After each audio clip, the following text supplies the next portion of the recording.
Berjumpa kembali dengan Mojok di Punta pada hari ke-25 bulan Januari tahun 2023 pada pesta bertobatnya Santo Paulus Rasul. Renungan diambil dari Injil Markus bab 16 ayat 15 sampai 18. Paulus Rasul segala bangsa. Dalam sebuah wawancara pernah Ahok atau Basuki Cahayapurnama mengatakan kepada orang-orang, suatu saat nanti kalau aku mati, tuliskan di nisanku, mati adalah keuntungan.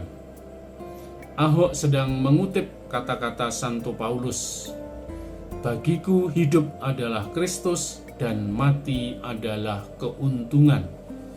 Bukan soal kesombongan, tetapi ini adalah sebuah keyakinan.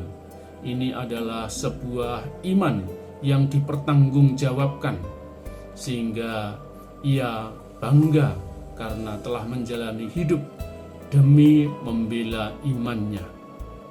Apa yang dikatakan Paulus itu sungguh-sungguh dihayati dalam seluruh hidupnya. Paulus mati dengan dipenggal kepalanya demi membela imannya kepada Yesus Kristus yang bangkit dan menampakkan diri kepadanya di jalan menuju Damsyik. Damsyik adalah kota tempat dia mengalami pertobatan. Awalnya Paulus atau Saulus adalah seorang Yahudi tulen yang sangat fanatik, radikal, imannya luar biasa, sangat mendalam. Menurut hukum Taurat, para pengikut Yesus yang disebut jalan Tuhan itu adalah sebuah aliran baru yang harus dimusnahkan. Paulus minta surat kuasa dari majelis agama Yahudi untuk menangkap dan memenjarakan pengikut Kristus. Nah, oleh Yesus, penganiaya jemaat ini dipanggil secara khusus untuk menjadi muridnya. Ketika memasuki kota Damsyik, dalam sebuah penglihatan, Yesus berkata, "Saulus, Saulus, mengapa engkau menganiaya aku?" Setelah pertobatannya, Paulus getol berkeliling kemana-mana mewartakan Kristus yang bangkit kepada bangsa-bangsa non-Yahudi.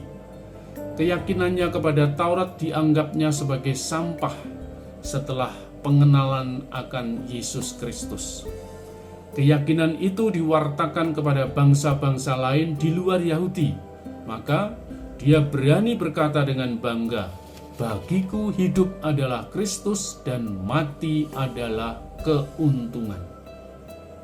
Cintanya kepada Kristus tidak hanya hangat-hangat tai ayam, tetapi total sampai mati. Itulah keyakinan Paulus kepada Tuhan Yesus. Ia menjadi pondasi gereja awal yang kokoh sampai sekarang. Kalau tidak karena Paulus, mungkin sejarah gereja akan menjadi lain. Sabda Yesus kepada murid-muridnya menjadi perintah agung bagi siapapun yang percaya kepadanya. Kata-kata itu dihayati oleh Paulus. Pergilah ke seluruh dunia, beritakanlah Injil kepada segala makhluk. Siapa yang percaya dan dibaptis akan diselamatkan, tetapi siapa yang tidak percaya akan dihukum. Kita semua diundang untuk pergi dan mewartakan kabar gembira, yakni Injil Kristus.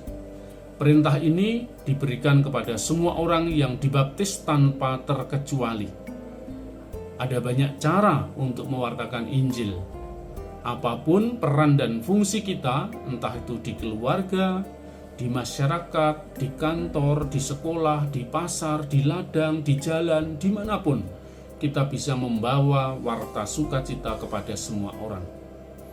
Saudara-saudari, seperti yang dibuat Ahok dengan keyakinannya, dia mewartakan Injil secara bertanggung jawab. Dia melakukannya dengan sadar dan keyakinan, ketegasan, keberanian demi mewujudkan kebenaran. Dia tidak takut menghadapi lawan-lawan yang menghadangnya, walaupun berjilid-jilid ada demo yang menjebloskannya, dia tetap konsisten berjuang demi kebenaran bersama dengan Kristus.